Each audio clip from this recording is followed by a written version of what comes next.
What is up everyone, Jeran here, hoping you're safe and great. For this video, sasagutin natin ang tanong na, ano ba ang mga dapat kong malaman kung papasok ako sa Tamiya hobby? Specifically, sa Tamiya Mini 4WD or Tamiya Mini 4-wheel drive. So, let's go! Ito yung pag-uusapan natin sa video na ito. Una, ano yung mga pros and cons sa paglalaro o pagsisimula ng Tamiya hobby? Pangalawa, ano yung mga category na dapat mong malaman? Sa categories mo kasi malalaman kung ano yung mga bubuuhin mo, paano mo bubuuhin, ano yung mga restrictions, at syempre kung magkano yung magagastos mo. Okay, simulan natin sa pros. First pros, madaling matutunan.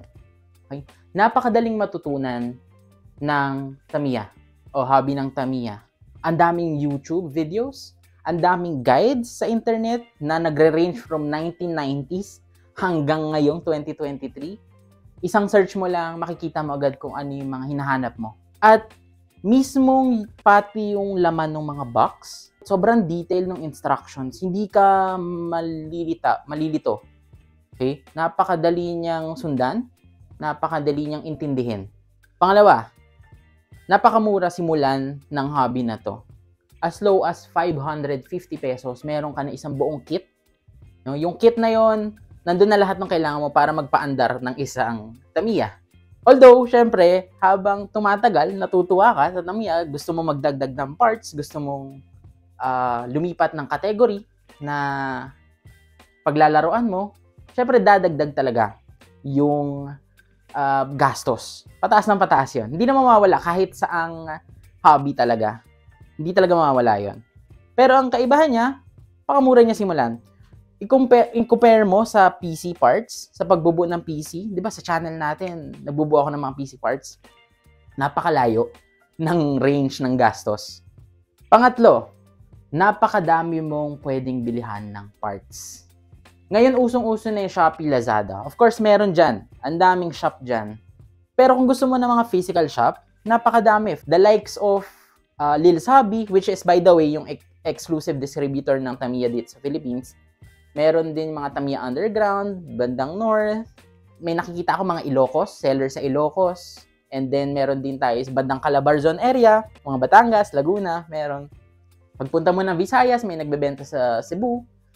And then sa Mindanao, may mga nakikita rin akong mangilan-ngilan na seller.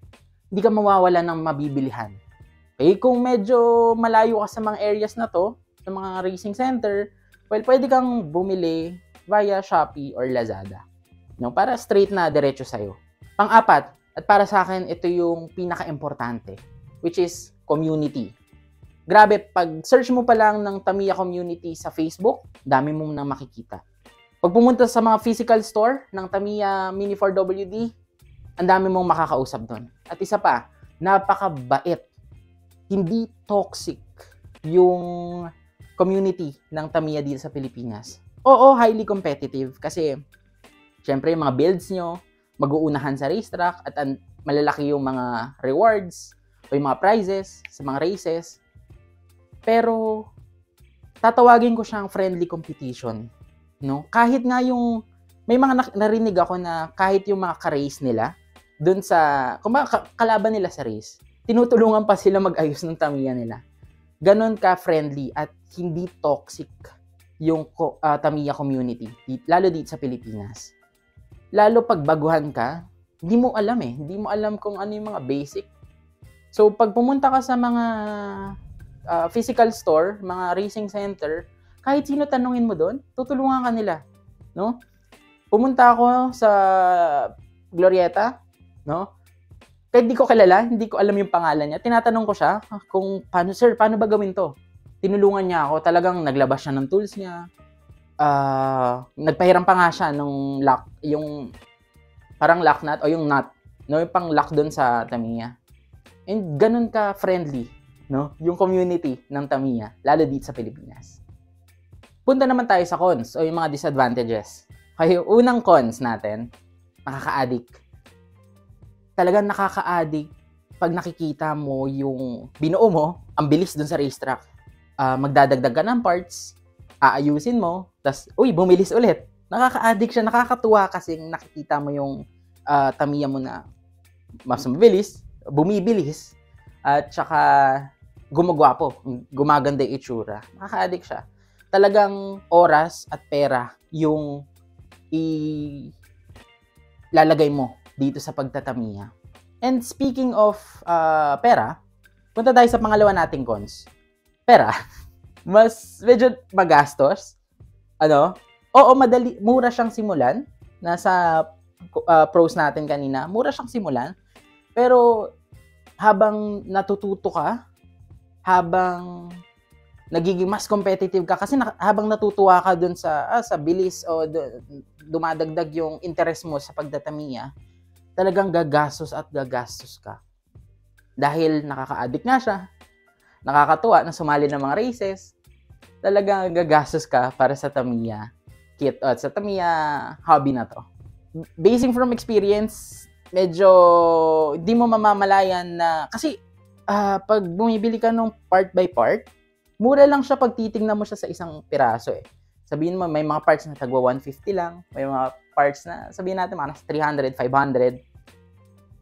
Pero at the end of the month, pag tingin mo dun sa bills mo sa Shopee, sa Lazada, sa credit card, medyo umaabot ka na ng mga libo. Based from experience, nakakatawa kasi nakakagulat siya kasi medyo malaki talaga magagastos mo pag natutuwa ka na sa kanya. Yun lang. Actually, yun lang nakikita kong mga cons sa pagtatamiya, sa paglalaro ng tamiya. Simula nung nagsimula ako. So, by the way, medyo bago pa lang ako. Although medyo bago pa lang ako, nakita ko na yung mga basics. No? Naiintindihan ko na yung mga basics. Naka-experience na akong pumunta sa mga physical store. Nakikita ko yung mga races. Nababalitaan ko kung ano yung mga nangyari sa races. Yan. So, nakakatuwa. Yun lang. Okay. Ito, napaka-importante. Pupuntahan naman natin yung mga category sa pagtatamiya. Ano yung mga categories na dapat mong malaman? Okay? Dito mo kasi malalaman kung ano yung bubuuhin mo, paano mo bubuuhin, magkano yung magagastos mo. Okay? Dito sa Pilipinas, meron tayong 4 na main categories. Sinasabi kong main kasi sa iba't ibang racing centers, meron talaga ibang-ibang rules, meron iba't ibang version ng 4 na categories na to. Pero basically, itong 4 na to, yung pinaka-usual or mga pinakasikat na categories dito sa Pilipinas. Una, meron tayong box stock. Pangalawa, meron tayong pro stock. Pangatlo, meron tayong BMAX. At pang-4, meron tayong open glass. Okay? So, iisa-isahin natin yun ngayon. And by the way, hindi ko masyadong idedetalyado lahat ng rules kasi hahaba tong video na to. Pero gagawa ako ng mga susunod na video discussing kung ano yung mga rules ng 4 na category na to. Okay? So, ngayon, i-discuss ko lang kung ano yung mga basic na dapat mong malaman sa mga category na to. So, uunahin natin ang box stock. Okay? Box stock is the most basic. Ito, kumbaga kung nagsisimula ka sa tamiya hobby, ito yung una mong dapat laruan sa opinion ko. Kasi hindi ka gagastos ng malaki dito. At hindi siya ganun kakomplikado. Ang pinaka-basic rules ng box stock ay lahat ng kasama sa box or basically out of the box experience or out of the box product, lahat ng kasama lang sa loob ng kit na kagaya nito, yun lang yung pwede mong gamitin. At dapat, kung paano yung instruction na sinabi niya doon sa loob ng kit, ganun mo siya dapat bubuuhin. Okay? So, yun yung una. Yun yung box stock. Yun yung pinaka-basic. Nasabi kong mura to kasi as low as 550 pesos, no, pwede ka nang maglaro ng box stock. At merong, actually, madaming racing center na merong box stock category. In demand to sa mga nagsisimula sa Tamiya hobby at yung mga ngayon lang nalaman yung about the Tamiya Mini 4WD. Mga nagsisimula, usong-uso to sa kanila. Kasi nakakatuwa, pag buo mo, lapag mo agad, tatakbo na. Lahat ng kailangan mo nandito na sa kit na to o sa box na to. Second category, yung ating pro stock. Okay? Sa pro stock, kumbaga, mas meron kang flexibility kumpara mo sa box stock. Ang box stock kasi, again, kung ano lang yung laman ng box, yun lang pwede mong gamitin. Sa pro stock, Meron kang flexibility na upgrade yung motor, upgrade yung mga gulong, no? Pwede mong pagpalit-palitin yung mga chassis, yung mga cowl from different Tamiya products or different kits. Yan, yun yung flexibility. May mga additional na rollers na pwede kang gamitin, no? So, yun yung mga usual na kaibahan ng box stock to pro stock. Okay, so medyo mas upgrade lang ng konti si pro stock kumpara sa box stock. And usually, ang nagagastos ng mga tao or ng mga players pag bumubuo sila ng pro stock ay approximately nasa 1,000. As low as 1,000 pesos, may mabubuo ka ng pro stock setup na Tamiya. Pangatlong category is what we call the B-Max category or Basic Max category. Okay? So, dito talagang mas lalawak din yung flexibility mo pagdating sa pagbubuo ng Tamiya kit mo.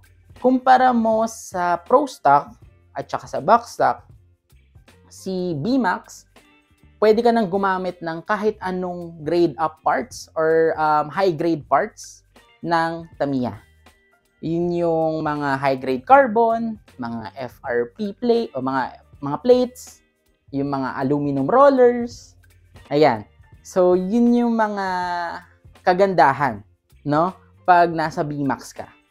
Pero syempre may restrictions din ang B-Max. Ang pinaka-main restriction ng B-Max ay bawal kang mag-cut or mag-modify ng mga parts na nasabi ko kanina. Gaya nung HG carbon, yung mga plates na tinatawag.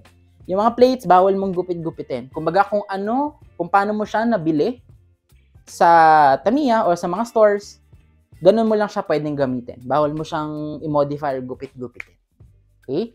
So, by the way, di-discuss din naman natin to sa mga next videos natin, no? Kung ano yung mga bawal at pwede sa mga categories na to. Ang usual na nagagastos ng mga nagbi-B-Max, no, at the very least, no, kumbaga yung pinaka-minimum mong magagastos pag bubuo ka ng B-Max setup ay around 2,000 pesos. Okay? Kasama na din yung kit, yung mga FRP plates mo, mga rollers, pero basic pa lang yun. Kumbaga, cheapest na magagastos mo pag mag-B-Max setup ka. Pang-apat, meron tayong tinatawag na open setup. Yung open setup o yung open category, no bars hold na ika nga. Okay? So, lahat ng pwede mong ipaglalagay as long as it's legal sa restrictions o dun sa racing center, pwede mong ilagay. Lahat ng gusto mong pagkakakat sa mga Tamiya parts, pwede mong gawin. Okay? Basta papasok siya dun sa restriction.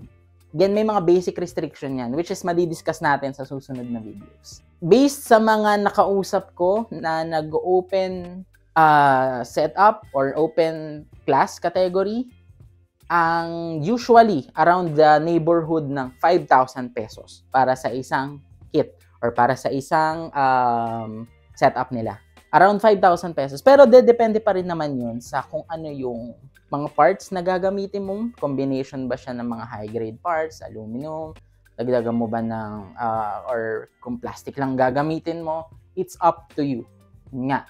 All the bells and whistles nga ng Tamiya parts or ng Tamiya hobby, pwede mong ipaglalagay doon. Okay? And minsan may naririnig pa ako around mga 12,000 pesos sa isang kit. Kasi grabe yung modification, grabe yung mga parts na nilalagay nila doon. So, yun yung apat na category na dapat mong malaman pag magsisimula ka ng Tamiya hobby. I hope nakatulong ako sa mga undecided pa. Alam ko, nanonood ka nitong video na to kasi iniisip mo kung magtatamiya ba ako, sisimulan ko ba to, ano yung mga dapat kong malaman. So, ngayon, I hope nakatulong ako sa decision mo na simulan o kung ayaw mo man na itong Tamiya hobby na to. Pero isa lang masisigurado ko sa'yo, nakakatuwa siya. Nakakatuwa. Kahit anong category yung laruin mo, box stock, pro stock, B-Max at open class category, nakakatuwa siya. Ang saya niyang laruin kasi yung binuo mo, mapapaandar mo. Nakikita mo umaandar, nakita mo, nauunahan ko siya. Kaso nauunahan niya ako, mga ganon. Nakakatuwa siya. At hindi mahirap magtanong sa mga experts, kahit sa mga groups, sa mga Facebook group community, napakadali lang magtanong. May mga isusunod pa tayong video after nitong video na to. I-discuss natin in detail yung mga rules and regulations ng mga different categories ng Tamiya. Okay? And so stay tuned for that. Thank you so much for watching this video. If you like this video, just click on our like button, subscribe, and even comment kung may mga suggestions kayo in the future. And yep, I'll see you on the next one.